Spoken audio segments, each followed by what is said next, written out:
Imagine a city where every stone tells 1,000 years of history, where emperors, popes, and millions of ordinary people walked exactly where you're about to look. Thanks to artificial intelligence, we've reconstructed Rome as it existed 300 years ago, and what you're about to see will change the way you look at history. Rome in the 17th and 18th centuries was not a city of revolutions.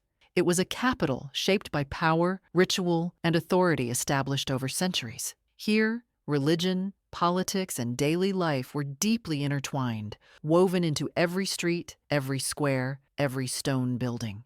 Thanks to AI reconstruction tools, we can now revisit this world with unprecedented clarity. By studying historical maps, engravings, paintings, and architectural records, we've recreated Rome as it likely appeared during this period. Before we dive into the streets, let's take a bird's-eye view. Because to understand how Rome really worked, you first need to see it the way its rulers did, from above, as a system to be controlled. This is a detailed map of a Roman district in the early modern period. Seen from above, Rome doesn't appear as a collection of monuments, but as a functioning system. Streets, walls, access points, and flows of movement. The contrast is immediate. On one side, dense urban fabric, tightly packed buildings, narrow streets, enclosed blocks. On the other, open ground and roads extending outward, linking the city to supply routes. At the edge of this map sits an ancient hippodrome. By the 1600s, spaces like this had lost their original function, but they still shaped the city's layout. Rome didn't erase its past. It built around it. Now that we've seen the city from above, let's descend into its institutions. Because Rome's power didn't rest on force alone, it rested on something far more subtle: education. This is the Palazzo della Sapienza, a building that represents authority not through ceremony, but through knowledge. By the 17th and 18th centuries, the Sapienza served as the seat of the University of Rome. Law, medicine, philosophy, and theology were taught here, disciplines closely tied to governance and social order. The architecture is restrained and deliberate. Symmetry, heavy masonry, and enclosed spaces communicate stability and discipline. Inside, future jurists, administrators, and clergy were trained to preserve a system, not to challenge it. Rome's power was not only enforced, it was taught. But Rome wasn't just austere institutions and classrooms. It was also a living, noisy, cosmopolitan city. And nowhere was this more visible than in its public squares. This is the Piazza di Spagna in the 17th century, a public space where movement, commerce, and social life intersected in full view. Surrounding buildings faced directly onto the square, blurring the line between private life and public activity. People passed through on foot, carts moved goods, and travelers, many of them foreigners, arrived into the city's daily rhythm. This area reflected Rome's international character. Different languages, clothing, and customs mixed freely. Life here was practical and crowded.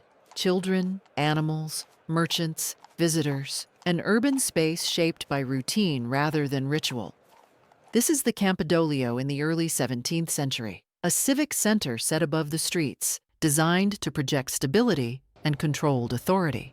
The square is formal, measured, and directional. Its geometry organizes space and frames power as something balanced and permanent. Here, Rome's civic administration operated: petitions, regulations, disputes, and the daily management of urban life. From this elevated position, the city below could be seen, understood, and supervised. Rome governed not only through force or faith, but through positioning, elevated, framed, and constant. We've seen civic power and educational power, but in Rome there was a third pillar, perhaps the most powerful of all: religious power, and it was exercised in spaces designed to make you feel very, very small. This is the interior of Santa Maria Maggiore in the mid-18th century, a religious space designed to impose reverence through architecture. Long rows of columns guide the body forward. Light and ornament draw attention upward. Here, belief was reinforced through ritual, repetition, and hierarchy. Churches like this were not only places of worship, they were institutions of order. Sermons shaped behavior. Ceremonies structured life. Religious calendars organized time itself. In spaces like this, Rome governed through belief, quietly, persistently, and at scale. This is a view of Rome shaped by its river. The Tiber was not a backdrop. It was a working artery. Goods arrived by boat. Labor unfolded along the banks. Food, timber, and materials entered the city through this channel. Above the river stands Castel Sant'Angelo. By this period, it functioned as fortress, prison, and final refuge for papal authority. Its position controlled movement across a strategic crossing. In times of crisis, the fortress could be sealed and defended, supplied by the river below. Rome's landscape itself reveals hierarchy. Open labor at the waterline, solid authority above. This is the Arch of Constantine in early modern Rome, an ancient monument still embedded in daily movement. By the 17th and 18th centuries, it no longer celebrated a living emperor, yet carts passed beneath it. Travelers crossed through its shadow. The monument remained an active threshold. Rome did not erase imperial symbols. It absorbed them, allowing ancient authority to legitimize the present through sheer presence. To live in Rome was to move among layers of time, past and present, stacked in stone. This is the Roman Forum in the early 19th century. Once the center of imperial governance, now an open field of remnants. Columns stand isolated. Structures erode, partially buried or repurposed. No laws are proclaimed here anymore. Authority has receded, leaving stone behind. Everyday life continues across the open ground. Carts, animals, residents passing through without ceremony. The Forum becomes not a seat of power, but a reminder of limits. Empires rose here. They ruled vast territories, and they collapsed. This is the interior of St. Peter's in the first half of the 18th century, the central religious space of Rome and the operational heart of papal authority. The scale is deliberate. Its vast interior reduces the individual, guiding attention forward and upward. Every column, every arch, every vault reinforces hierarchy, direction, and order. By this period, St. Peter's functioned as more than a place of worship. It was the focal point of an institution that governed belief across much of the Christian world. Movement here followed strict patterns: processions, ceremonies, daily rituals. Space itself imposed discipline.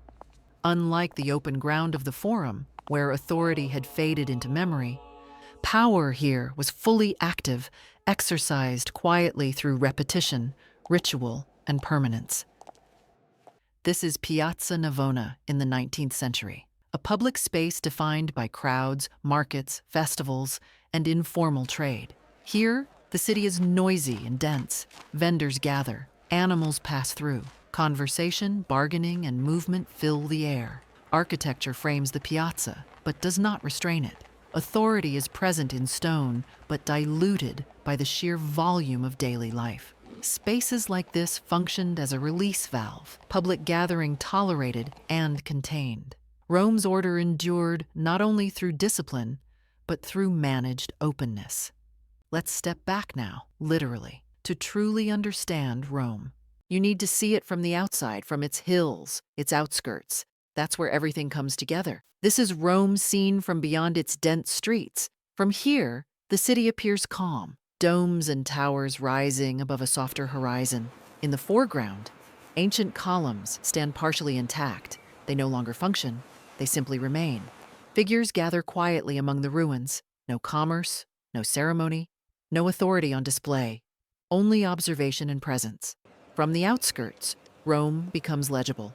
Power recedes into silhouette. What remains is continuity, the slow persistence of place.